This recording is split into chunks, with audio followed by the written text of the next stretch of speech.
Fardu maghribi salasa rakaatin mustaqbilal kiblati ada lillahi ta'ala takbir. Suka mengkafirkan orang yang berbeda. Kenapa kita kok ada gerakan di sini kafir yang selalu ingin mengkafirkan orang? Dan saudara, itulah yang disebut radikal. Orang Islam yang melakukan gerakan radikal itu pasti. Dan sudah banyak. Misalnya kalau ada orang bawa patung Garuda, ya itu kafir. Itu dulu yang ditumpas oleh Nabi itu berhala. Patung burung Garuda. Orang tidak pakai cadar dibilang kafir. Orang kalau tidak begini dibilang kafir. Kalau tidak ikut sistem ini dibilang kafir. Yang suka ngajak-ngajak ke khilafah itu sistemnya seperti apa? Saya mau ikut kalau ada. Tapi percayalah itu tidak ada sistem itu. Tidak ada yang dicontohkan oleh Al-Quran, tidak ada yang dicontohkan oleh Nabi. Oke, negara khilafah itu. Pak, di negara Islam itu tidak ada korupsi. Lah, di Saudi Arabia korupsinya banyak. Itu pangeran-pangerannya baru ditangkap. Tidak ada yang bertentangan dengan syariah. Oleh sebab itu jangan mengkafir-kafirkan orang. Kita semua harus melawan, bukan hanya pemerintah. Rakyat juga minta kita melawan, kita menindak. Indonesia ini bukan negara Islam. Jangan sebut minggu. Minggu diambil dari kata domingo. Domingo artinya hari menyembah Tuhan. Tuhan Allah Yesus Kristus. Selamat murtad. Selamat murtad. Yang ikut melakukan tradisi. Man tashabbaha biqaumin, siapa yang ikut tradisi suatu kaum, fahuwa minhum, maka dia bagian dari kaum tersebut. Siapa yang ikut tradisi orang kafir, nanti mati dibangkitkan sama orang Kristen. Tengok sebelah kanan Paus Paulus, tengok sebelah kiri Markus, tengok depan Santa Maria. Mari kita lihat toleransi di Indonesia seperti apa. Umat minoritas mau bangun rumah ibadah di Sukoharjo ditolak Oktober 2020. Umat Kristen HKBP lagi ibadah di Cikarang dipasangin musik keras-keras September 2020.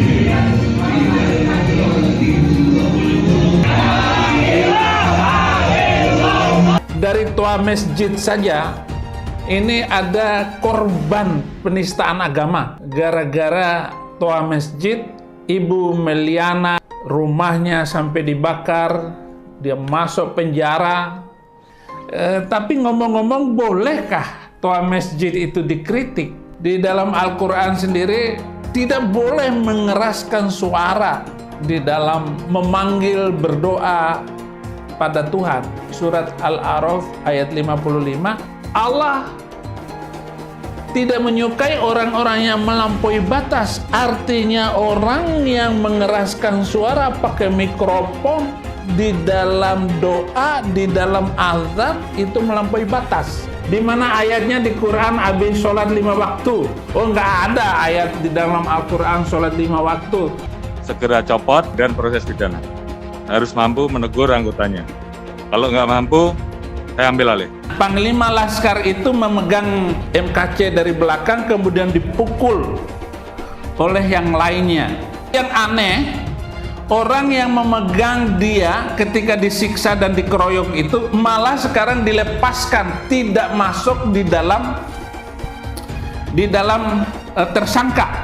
Ceramah MKC itu berkaitan dengan ceramahnya Abdul Somad yang mengatakan di salib itu ada jin kafir.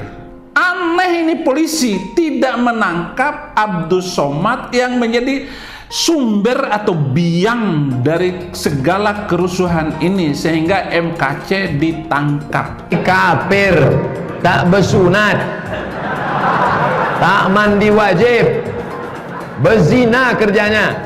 Jangan suka kepada orang kafir. Man tashabbaha biqaumin fahuwa minhum. Siapa yang suka kepada orang kafir, maka dia bagian dari kafir itu. Sampaikan kepada mereka bahwa kita benci sama orang kafir. Kau benci? Iya. Oh, ini orang kafir nih. Mana tembak? Kita tahu bahwa Ustadz Abdul Somad ini terkenal di Indonesia apa-apa haram.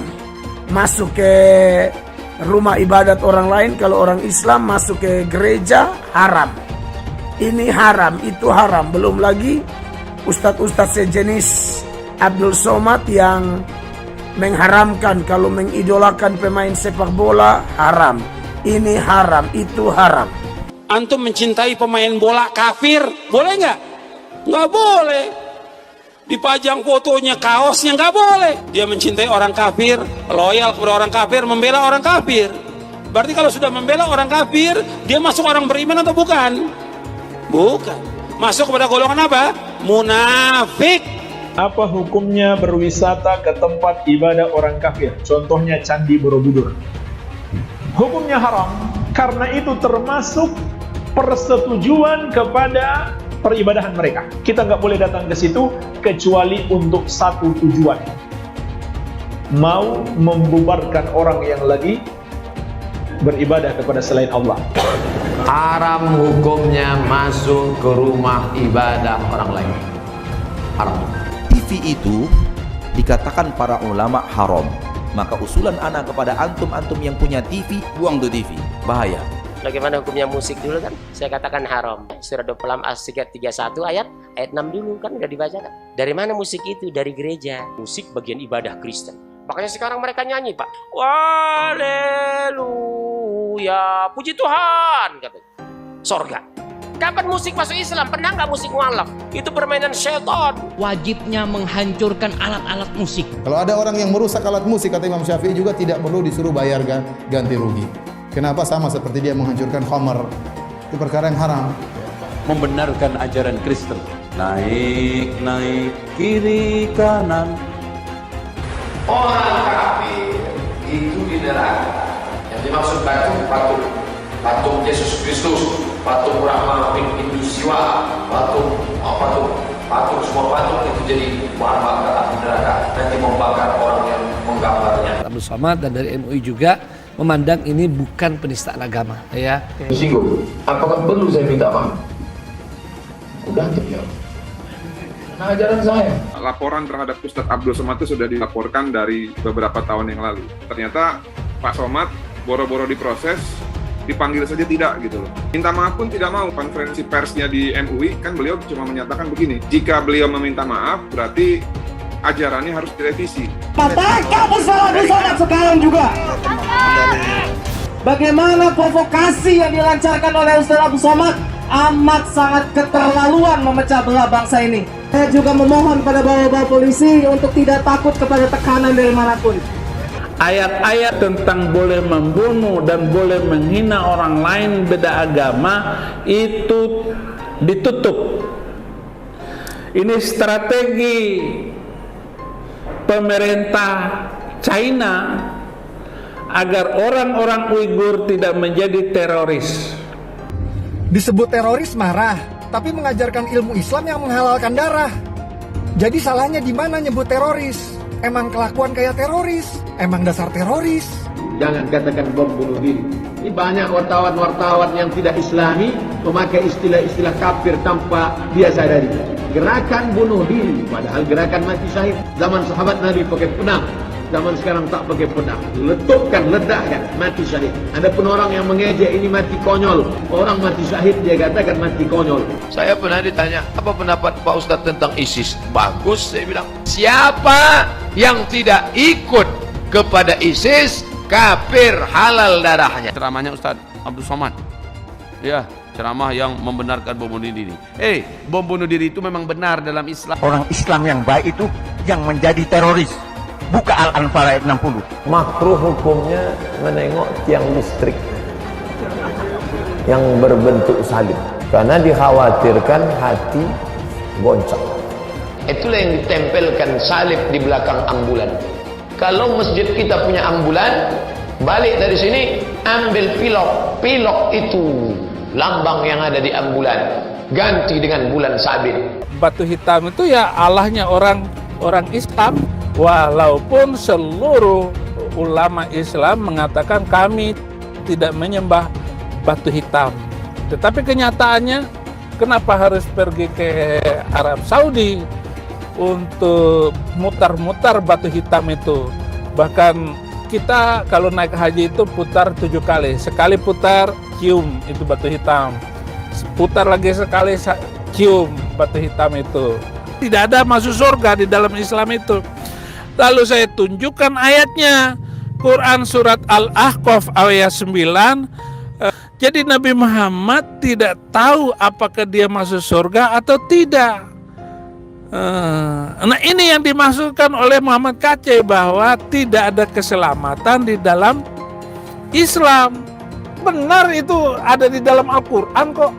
Ayatnya ada bahwa Nabi Muhammad ketika sholat didatangi oleh jin-jin dan mengerumuni ketika dia lagi sholat. Ayatnya ada. Orang Islam aja yang nggak tahu ayatnya di mana. Terus ada lagi pertanyaan, apa maksudnya bahwa Muhammad masuk neraka? Jadi Muhammad itu masuk neraka. Jelas saja karena Al-Quran juga bilang begitu.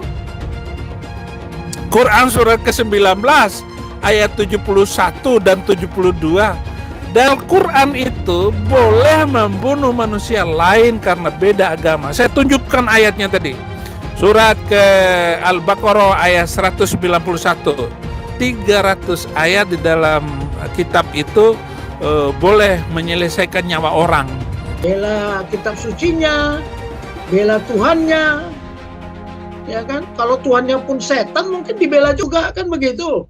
Kesibukan para lelaki yang masuk surga di surga adalah memecah perawan istri-istrinya. Perawan terus. Mereka menyatakan bahwasanya kesibukan penduduk surga itu memecahkan keperawanan para bidadari. Ternyata ini kesibukan mereka. Bagaimana mereka tidak sibuk? Sementara bidadari yang Allah siapkan bagi mereka sangat luar biasa, indah, cantik dan moleknya. Salah satu nikmat yang ada dalam surga adalah pesta seks. Minta maaf, karena inilah yang kita tahan-tahan di dunia.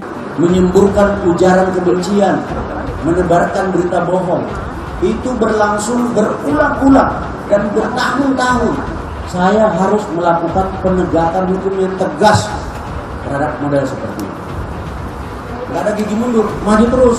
Ustadz Abdul Somad itu guys, mereka adalah penista agama, sudah dilaporkan bertahun-tahun, tetapi tetap saja tidak tidak ditangkap oleh polisi, karena polisi takut oleh umat mayoritas agama Islam guys.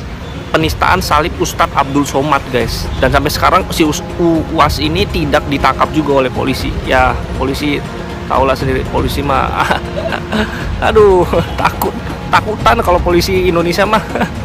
Ustadz Abdul Somad, kalau mau diperkarain, perkarain.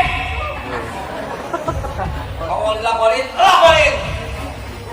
Kita ngomong begitu sah-sah saja, nggak ada salahnya. Allah yang bilang kok. Jadi apabila Abdul Somad yang menghina salibnya orang Kristen tidak mau meminta maaf, karena dari isi ceramah kau itu menimbulkan keributan antar umat beragama. Mungkin aja Somad ya, apabila ada orang non-muslim mengatakan di tasbih itu ada tuyul, kuntilanak atau genderuwo, marah nggak kau? Ingat loh, nanti di neraka itu justru banyak yang muslim yang masuk neraka. Agama musuh besar Pancasila. Indonesia itu harus memisahkan antara agama dan negara. Agama dan negara kalau dicampur aduk, maka dua-duanya akan mundur. Kalau negara ingin maju harus dipisahkan dari agama. Mana lebih bagus Pancasila sama Al-Quran? Gitu kan? Sekarang saya mau tanya nih semua.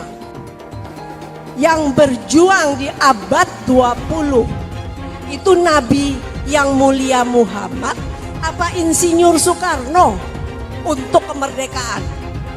Saya mau minta jawaban. Di abad 20 yang berjuang untuk kemerdekaan itu Nabi yang mulia Muhammad atau Insinyur Soekarno?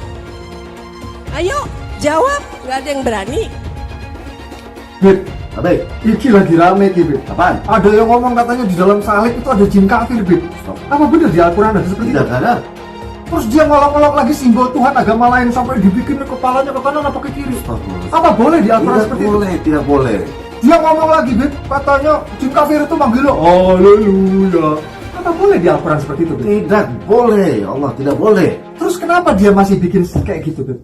Saya bukan mengatakan Bible Kristen fiksi, Bible Kristen itu palsu. Biar jenderal 100 bintang, kalau kafir kau ke neraka. Tidak ada urusan. Kepenuhan Roh Kudus, Roh Kudus. Lapor lagi Roh Kudus, boy. Lapor Yahya Waloni bilang Roh Kudus, lapor. Dongeng tambah tahyul sama dengan omong kosong. Makanya di situ judulnya Matius, Markus, Lukas, Stefanus, Tetanus, Spiritus, Captikus. Karena di salib itu ada jin kafir. Karena di salib itu ada jin kafir. Karena di salib itu ada jin kafir. Haleluya. Kepalanya ke kiri apa ke kanan? Kepalanya ke kiri apa ke kanan? Kita percaya salib itu lambang mulia, bukan jin. Kok ketawa? Aku nggak nyindir siapa-siapa loh. Tidak benar. Saya ulangi, tidak benar bahwa Nabi Muhammad sudah dapat jaminan surga. Tidak ada ayat Quran yang menerangkan Allah itu ada. Sekarang saya tanya, Allah ada nggak? Mana dalilnya? Quran nggak ada itu. Coba kita baru tahu kan, baru dengar kan? Tidak ada ayatnya Muhammad masuk surga. Muhammad sendiri dikerumuni jin. Ada ayatnya Muhammad dikerumuni jin. Muhammad itu dekat dengan jin. Pokoknya saya bongkar budal badil. Kitab karangan manusia, kitab dongeng Arab kita bongkar. Ayo nyadar bangsa Indonesia. Nyadar ya, tidak ada apa-apanya Muhammad bin Abdullah itu. Katanya Muhammad itu utusan Allah. Tapi kenapa tidak satupun wahyu yang turun kepada Muhammad? Jelas ya ayatnya, Muhammad ini dekat dengan jin. Pancasila Soekarno, ketuhanan ada di pantat. Anak Tuhan dari mana? Kalau Yesus anak Tuhan, bidangnya siapa? Besok di seluruh wilayah Indonesia kami katakan bahwa Lengserkan Jokodok. Takbir. Siap serbu istana. Siap serbu istana. Siap ambil alih kekuasaan. Takbir. Bunuh semua pendeta yang terlibat. Takbir. Berani bunuh pendeta-pendeta radikal. Berani habisi Kristen radikal. Takbir. Saya nggak pernah mundur untuk kebenaran, keadilan, kejujuran, dan peri kemanusiaan. Gue nggak pernah mundur. Dan gue nggak pernah takut juga sama lu. Siapapun yang rasis, gue akan hadapin. Karena rasis itu tidak berperi kemanusiaan. Sama saya ditanya dulu kan, kamu nyesel nggak statement kamu di Pulau Seribu sehingga masih masuk penjara? Tidak pernah nyesel. Karena saya mengatakan kebenaran. Hai teman-teman, saya mau memperlihatkan transaksi saya hari ini lakukan trading. Ini bukti transaksi saya untung $4.500 US, itu sekitar 68 juta rupiah. Semua keuntungan bisa saya dapatkan dengan fasilitas copy trading. Kalau saya bisa, kalian juga bisa guys. Oke, itu yang mau saya tunjukkan. Like video ini sekarang juga dan gunakan link di kolom deskripsi. Maka kalian berhak dapat bonus kalian. Promo ini ada masa waktunya, jadi jangan ketinggalan. Bukan cuma itu saja, transaksi tidak dikenakan fee, baik itu investasi saham, trading forex, komoditas, bitcoin, dan lainnya. Kalian bisa melakukan transaksi berapa kali pun atau unlimited trading. Dan tidak ada fee sama sekali. Jika transaksi di tempat lain sudah berapa fee-nya. Setelah menonton video ini, ayo mendaftar sekuritas hari ini, gratis dan tidak ada minimal deposit. Pastikan kalian menggunakan link di kolom deskripsi untuk mendapatkan welcome bonus. Bukan cuma itu, kalian akan dapat kelas trading online gratis senilai 3 juta rupiah atau $200 jika kalian deposit di bulan ini. Selamat menonton guys, enjoy! Hai semua, dengan saya Jonas Leong. Terima kasih banyak buat kalian, penonton setia yang selalu menonton di channel ini. Saya secara personal sangat menghargai waktu kalian. Dan saya sudah menganggap kalian sebagai family karena kalian selalu support di channel ini. Bagi kalian yang selalu menuliskan opini kalian di kolom komen, saya baca komen kalian satu persatu. Saya baca komen kalian untuk mengetahui opini kalian, tanggapan kalian, dan masukan kalian sangat berguna untuk video selanjutnya. Terima kasih banyak buat kalian yang selalu menekan tombol like di awal video. Video seperti ini membutuhkan waktu dan juga research. Dan ini semua gratis untuk kalian. Jadi pastikan kalian menekan tombol like-nya supaya saya mengetahui kalian menyukai konten yang saya bagikan. Untuk mencapai visi yang ditentukan oleh Presiden, antara lain sekarang itu melakukan deradikalisasi untuk menjamin jalannya pemerintahan secara baik dalam rangka menuju kemakmuran sesuai dengan tujuan negara. Saya akan bicara hubungannya deradikalisasi itu persoalan agama yang sering disalahpahami. Kemarin saya Jumatan di Masjid Kementerian Pertahanan. Keluar dari masjid kepada wartawan yang sudah menghubungi saya bilang, enak nih ceramah di masjid bagus. Kalau berceramah di masjid itu ya seperti itu, menyejukkan dan tidak mengadu domba.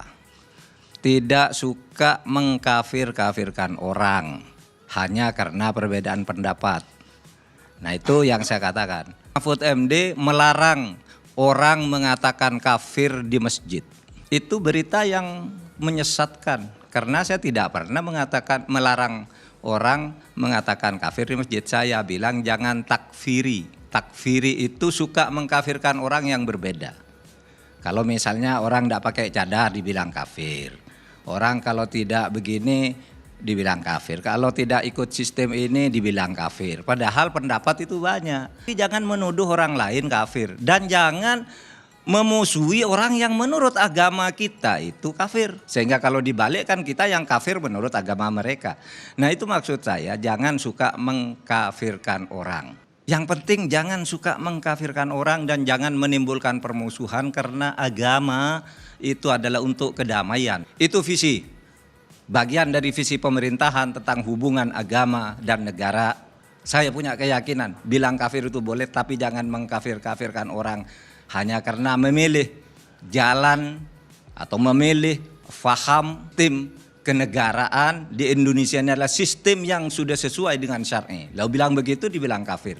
Mari saya jelaskan sekarang. Jadi khilafah itu di dalam khazanah Islam ada. Tetapi tidak ada sistem pemerintahan di dalam Islam itu. Sistemnya bebas berdasar pilihan sendiri sehingga negara kita, negara Republik Indonesia ini, sistem pemerintahannya sudah sesuai dengan Islam. Karena Islam tidak mengajarkan sistem. Coba saya tanya, siapa sih yang suka ngajak-ngajak ke khilafah itu? Sistemnya seperti apa? Saya mau ikut kalau ada.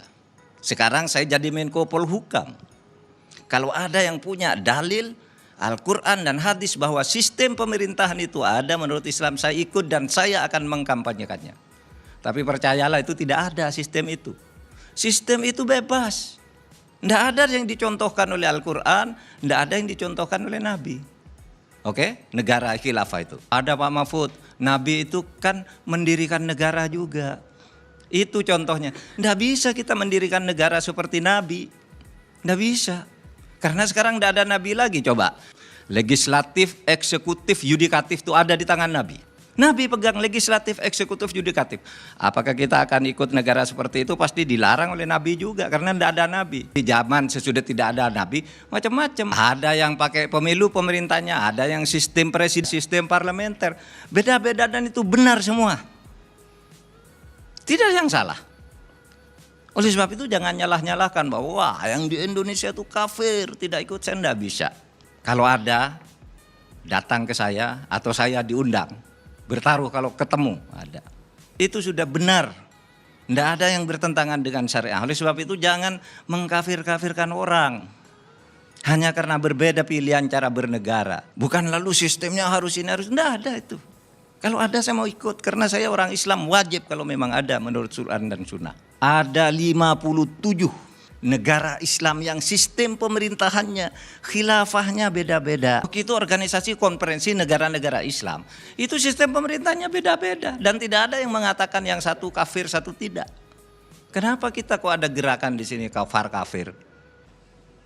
Kita sudah hidup nyaman zaman selama puluhan tahun, rukun, beragama. Lalu sekarang muncul kaum-kaum takfiri itu.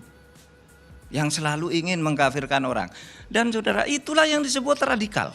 Ada orang Islam yang melakukan gerakan radikal itu pasti. Dan sudah banyak. Melalui lembaga pendidikan. Misalnya kalau ada orang bawa patung Garuda, itu kafir. Itu dulu yang ditumpas oleh Nabi itu berhala. Patung burung Garuda. Pakaian, kamu jalan tidak boleh lewat jalan situ, harus sini perempuan, sana laki-laki. Itu kafir. Nah itu kaum takfiri. Dan itu yang radikal. Menyalah-nyalakan orang begitu. Cara beragama sehingga dibenturkan dengan orang beragama lain. Gitu. Dibenturkan dengan kebiasaan tradisi yang sudah ada. Hukum itu selalu berubah kalau zamannya berubah. tempatnya berubah, budayanya berubah. Pak, di negara Islam itu enggak ada korupsi. Lah di Saudi Arabia korupsinya banyak. Itu pangeran-pangerannya baru ditangkap. Pak, kalau berlaku hukum potong tangan aman negara. Lah di Saudi Arabia tiap hari Jumat ada orang dipotong tangan, berarti hukum sudah berlaku, masih ada orang mencuri juga. Itulah perlunya negara. Itulah perlunya hukum.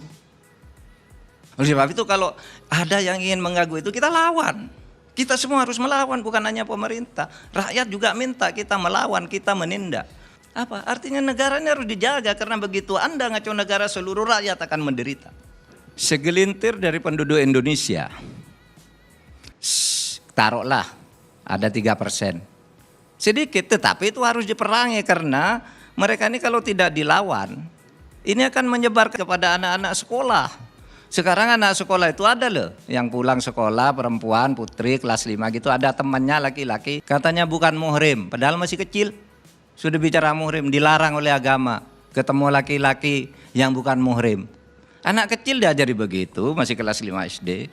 Nah, katanya kalau saya tidak melakukan itu saya kafir. Itu namanya takfiri. Dan itu oleh sebab itu radikalisasi, deradikalisasi itu harus dilakukan meskipun hanya segelintir. Segelintir itu dalam arti begini, cobalah. Saya katakan Anda itu kan sedikit. Kalau ditantang untuk berdebat ya, tidak ada yang mau, cobalah saya tantang nih. Paling besok bikin medsos, lalu memfitnah Mahfud anti Islam gitu. Tidak bisa, justru saya ini Islam. Makanya saya membela orang Islam yang banyak. Gitu. Nah, mari kita berdamai di negara kesatuan Republik Indonesia berdasar Pancasila sebagai sebuah produk ijtihad ya, yang itu sudah kita pilih bersama demi kemaslahatan. Kritik silakan, tapi jangan Anda merontak lalu menyatakan ini harus jatuh di luar cara-cara yang sah. Karena apa? Karena kalau itu dilakukan akan menimbulkan kekacauan, menyengsarakan rakyat, itu melanggar prinsip syariah. Dan negara ini sudah benar. Itulah tujuan deradikalisasi. Ketika ditanya mana dalilnya, ayo ketemu, tidak ada. Saya tantang deh kalau ada. Datang ke saya atau saya diundang, saya datangi. Kalau benar Anda menemukan satu sistem yang diajarkan secara persis oleh Al-Quran, Al-Hadis tentang khilafah, saya jadi pengikutnya. Saya akan mengkampanyekannya. Tapi pasti itu tidak ada, karena saya sudah berkeliling pesantren, berkeliling perguruan tinggi. Saya tanya mana sih dalilnya? Tidak ada. Benar kan kita memilih negara berdasar ijtihad kita sendiri? Benar. Tapi sudah dengar ceramah begitu, nanti di luar bikin lagi, karena memang manas-manasi. Ini di Indonesia banyak atau ada gerakan radikal. Kenapa organisasinya Hizbut Tahrir Indonesia itu sudah dibubarkan? Kok gerakannya masih ada? Kok tidak ditangkap seperti PKI? Organisasinya dibubarkan, orangnya ditangkap, diadili. Oke, saya bilang. Itu buktinya bahwa pemerintah sekarang itu baik. Karena yang dibubarkan HTI itu adalah dari sudut hukum administrasi. Bukan dari sudut hukum pidana. Kalau hukum pidana ditangkapi satu-satu dia. Tapi kita milih administrasinya, organisasinya dibubarkan. Seperti kita membubarkan perusahaan yang membakar hutan. Tidak apa-apa. Kok dibubarkan belum diadili? Di dalam hukum administrasi, tindakan hukum itu diambil sebelum ke pengadilan. Kalau di dalam hukum pidana, dibawa pengadilan dulu baru dihukum. Kalau di hukum administrasi, bubarkan dulu, baru kalau tidak terima, gugat ke pengadilan. Nah, sudah gugat kan ke pengadilan. Kalah juga. Indonesia ini bukan negara Islam. Yang murtad masuk Kristen disuruh pakai San Benito, pakai topi, kerucut, lancip. Makanya yang ulang tahun pakai topi itu kan ada tuh orang tuanya memasangkan anak itu sekarang, nah pakai ini ya, sambil tiup lilin. Nah itu sama mendoakan anaknya murtad. Selamat murtad, selamat murtad. Yang ikut melakukan tradisi man tashabbaha biqaumin, siapa yang ikut tradisi suatu kaum fahuwa minhum, maka dia bagian dari kaum tersebut. Siapa yang ikut tradisi orang kafir, nanti dia mati dibangkitkan sama kaum kafir itu. Yang suka pakai topi San Benito itu nanti mati dibangkitkan sama orang Kristen. Saya insya Allah kalau bangkit nanti di akhirat, alhamdulillah aku bangkit bersama jamaah istiqamah. Tapi orang-orang yang pakai topi San Benito, yang meniup lilin, bangkit di padang mahsyar. Tengok sebelah kanan Paus Paulus, tengok sebelah kiri Markus, tengok depan Santa Maria, tengok ke atas Raja Guguk Sinambela. Kenapa aku bangkit sama orang kafir? Karena kau ikut-ikut tradisi orang kafir, meniup lilin, menyembah api abadi, tradisi orang Majusi. Tiup. Bulan depan suaminya pula ulang tahun. Papa minta apa? Bini. Baru tahu.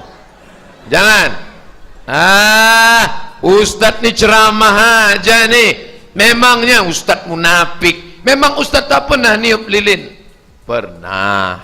Saya mengakui saya pernah. Kapan? Waktu mati lampu. Anak saya, kemanakan saya tak boleh ulang tahun, tak boleh tiup-tiup lilin. Kalau kami buat nasi bungkus sedekah ke anak yatim, boleh. Bersyukur atas nikmat umur. Ada pernah Nabi mensyukuri nikmat umurnya? Pernah. Bagaimana? Nabi ditanya, su'ila an saumil itsnain. Nabi ditanya tentang puasa hari Senin. Kenapa engkau puasa hari Senin ya Rasulullah? Apa jawab Nabi? Zaka yauma wulidtu. Hari itu aku dilahirkan. Boleh. Bersyukur, apa pula salahnya? Tapi bukan mengikut tradisi orang kafir jahiliyah.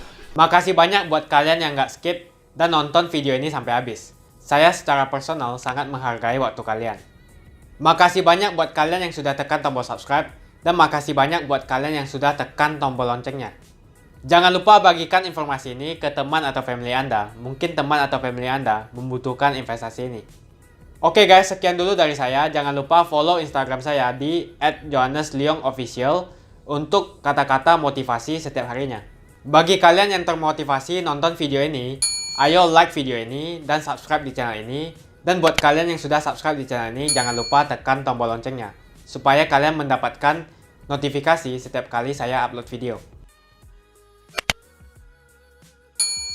Hai teman-teman, kalian sudah membuka akun untuk melakukan investasi atau trading? Jika belum, membuka rekening sekuritas itu gratis loh. Bahkan cuma butuh 5 menit saja. Cepat dan simple. Dan semua bisa dilakukan secara online. Sampai saat ini ketika kita mau melakukan investasi saham atau trading forex, kita masih menggunakan cara yang kuno. Seperti kita menelpon banker atau broker yang melakukan atau mengeksekusi transaksi kita. Tapi apakah kalian tahu, untuk membeli saham atau forex, kita cuma login, lalu memilih apa yang kita mau, lalu masukin angka berapa banyak yang ingin kita beli, lalu tinggal klik. Sesimpel itu. Sampai saat ini kita bingung mau investasi saham luar negeri, trading forex, komoditas, dan cryptocurrency di mana tempatnya. Kita bisa lakukan semua trading di sini, karena sekuritas ini merupakan one-stop shopping. Sampai saat ini kita membayar fee di setiap transaksi kepada banker atau broker. Setiap kita melakukan transaksi jual beli, biasanya kita dipotong fee oleh platform kita. Kalau dalam 1 bulan kalian melakukan transaksi 1 kali, mungkin tidak terasa. Coba kalian melakukan trading sebanyak 100 kali. Sudah berapa fee-nya? Misalnya kalian membeli saham Google dengan fee per transaksi $10. Jika kalian membeli saham Google 10 kali, maka fee transaksi sudah $100. Belum lagi kita akan dikenakan fee ketika kita menjual saham itu. Itulah sebabnya kenapa saya memilih sekuritas ini, karena tidak ada fee sama sekali. Saya ulangi, tidak ada fee sama sekali ketika kalian melakukan transaksi. Dan yang kedua, kalian bisa melakukan unlimited trading atau trading sebanyak apapun. Ya, kalian bisa melakukan trading 10 kali, 100 kali, 1000 kali dalam sehari tanpa dikenakan fee. Jadi berapa banyak uang yang kita hemat dari fee saja? Menarik bukan? Jadi apa yang kalian tunggu? Mendingan kalian cobain sendiri aja deh. Tutorial bisa kalian cek di kolom deskripsi. Bukan cuma itu, kalian akan dapatkan kelas trading gratis yang nilainya 3 juta rupiah jika kalian deposit di bulan ini.